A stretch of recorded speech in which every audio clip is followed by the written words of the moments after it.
সকল কৃষকদের জন্য সুখবর। খরিফ ফসলের জন্য 2 লক্ষ কোটি টাকার এমএসপি অনুমোদন কেন্দ্র সরকারের। কৃষকদের জন্য এক বিশাল স্বস্তির খবর নিয়ে এলো কেন্দ্রীয় সরকার। 2025-26 অর্থ বছরের খরিফ মরশুমের জন্য 2.07 লক্ষ কোটি টাকার ন্যূনতম সহায়ক মূল্য প্যাকেজ অনুমোদন দিয়েছে কেন্দ্রীয় মন্ত্রিসভা।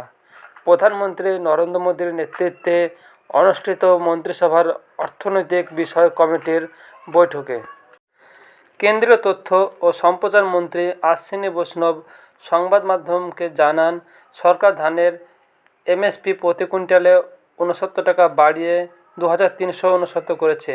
এই সিদ্ধান্ত 2025-26 খরিফ মরশুমের জন্য কার্যকর হবে। এছাড়াও অন্যান্য প্রধান ফসলের এমএসপি বাড়ানো হয়েছে।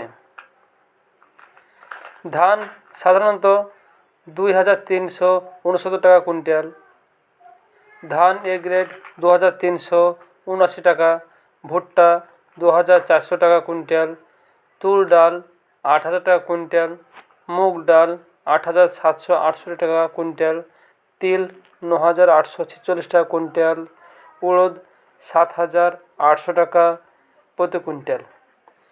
এছাড়া নাইজার বীজ, রাগি, তুলা সর্বোচ্চ এমএসপি বৃদ্ধি পেয়েছে। বাস্তব পরিস্থিতি কেমন? রিজার্ভ ব্যাঙ্ক অফ ইন্ডিয়া যথা আরবিআই এর সাম্প্রতিক বুলেটিন অনুযায়ী খরিফ ও রবি ফসলের ব্যাপক উৎপাদনের কারণে বাজারে গম ছাড়া অধিকাংশ ফসলের দাম এমএসপির নিচে বিক্রি হচ্ছে। মে মাসের 1 থেকে 19 মে পর্যন্ত উচ্চ ফ্রিকোয়েন্সি ফুড প্রাইস ডেটা অনুযায়ী শস্য ও ডালের দামে স্পষ্ট মন্দার লক্ষণ দেখা যাচ্ছে। কৃষকদের জন্য বার্তা। কেন্দ্র সরকারের এই সিদ্ধান্ত নিঃসন্দেহে কৃষকদের জন্য একটি বড় ইতিবাচক পদক্ষেপ। যদিও বাস্তব বাজার পরিস্থিতির সঙ্গে এমএসপির ফারাক অনেক সময় চ্যালেঞ্জ হয়ে দাঁড়ায়, তবে এই সিদ্ধান্ত কৃষি উৎপাদনে স্বস্তি ও উৎসাহ আনবে বলে মনে করছেন বিশেষজ্ঞরা।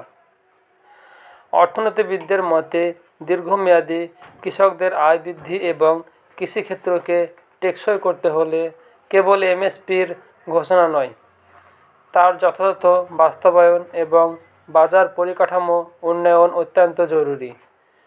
এই পদক্ষেপ সেই লক্ষ্যই একটি গুরুত্বপূর্ণ ধাপ।